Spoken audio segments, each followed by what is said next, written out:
ready to be a Braves fan, right? Oh yeah, definitely, definitely. I mean, we're excited. It's been a long time in Atlanta, so.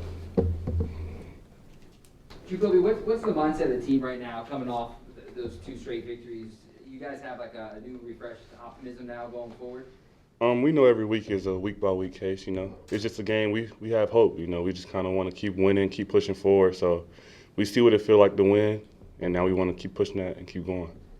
A couple of weeks ago, you guys were saying how maybe you were 2-4, but you didn't feel like a 2-4 team. Did what you guys did the last couple of weeks prove to yourselves and to everyone else what you guys felt in that locker room? I would say so. Like, we definitely knew what kind of talent we had in the locker room. We just had to go out there and execute better, and it's been slowly getting better every week. And we still don't feel like we're our best version yet, so we're still working to get there.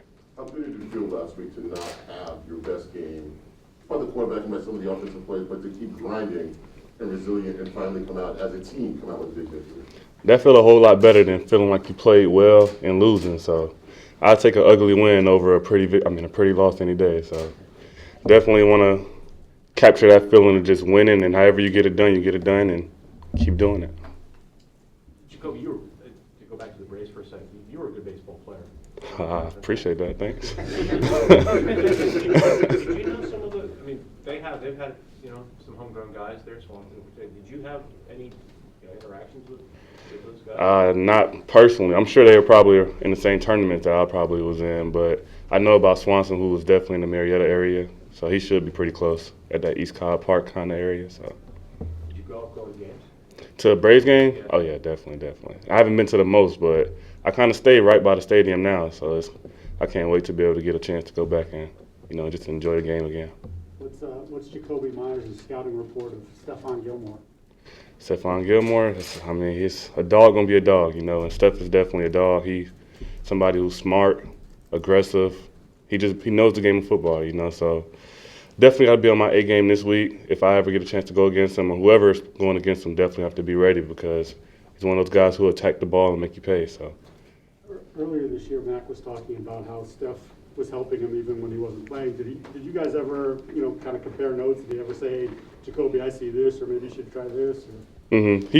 Steph wasn't the most vocalist guy, but he definitely helped me here and there. Like, if he's seen a release that he thought was helping or that was definitely working for me, he'll definitely say, like, oh yeah, that's been working, keep it up. Or if guys were just sitting on a certain play, he'll let me know, like, maybe this is why. But he didn't talk to you the most, but the things he did say, if you paid attention, he'll definitely help you out. Jakobi, what did it mean in your rookie year when he wins Defensive Player of the Year that season to go up against that level of a player first stepping in the league and kind of developing? Coming to the NFL, I wanted to go against the best, even if I wasn't playing the most or getting the most opportunities or, whatever it was. I knew that Steph was one of those guys that guys wanted to be coming out of college. A lot of DBs wanted to play like Steph. A lot of guys in the league probably wanted Steph's career. So going against him every day, it helped me get better as a player, gave me something to look forward to, and just pushed me to go harder. When you look at this team, you guys are 4-4. It took you a while to get to where you need to be. How much do you appreciate that, and how much do you want to now stack the good days and just kind of keep building off of where you're at right now? Them losses are definitely something that I appreciate personally, because I just remember the feeling, and I remember doing little things wrong throughout the game. Like, man, I can't help my team win if I'm doing this. So just learning from my mistakes, I'm kind of one of those guys, just what I did wrong and how can I be better for the next one. So I appreciate every loss just as well as I appreciate the win. And how much do you appreciate getting back to 500 and say, okay, 9 games, let's go starting today? Oh, it's a good feeling. You kind of feel like you got a new life. And this is just 0-0 pretty much. Every time you come out the locker room and say 0-0, go out there and make the best of the opportunity. So now we just got to do that. Go ahead and see what we can do with these last games. Because you've won on the road, is there any fear, not even say fear, but like uneasiness about going on the road and winning, or is it more of a comfortableness? Nah, for me personally, wherever we play, wherever you put the ball down, I'm going to go out there and do the best that I can. So. Going back to the Braves thing, is there anything you watched from them this season that maybe you could apply? Not obviously different sports, but just the way they did not in a great place. Our season didn't start off the way we wanted to, and their season didn't either. They lost their top dog. So just the way they battled, and whoever they brought in, they all kind of strung together and played well. We just got to figure out how we can do that. We've been winning these last 2 games, definitely helped, but whatever punches thrown our way, we got to be able to take that and bounce back. So. You hit a ball as far as Solaire? Oh, no chance. No, I can't even throw a ball. Nah, it's no shot. And catching a pass in the end zone last week, albeit for 2 points, not 6.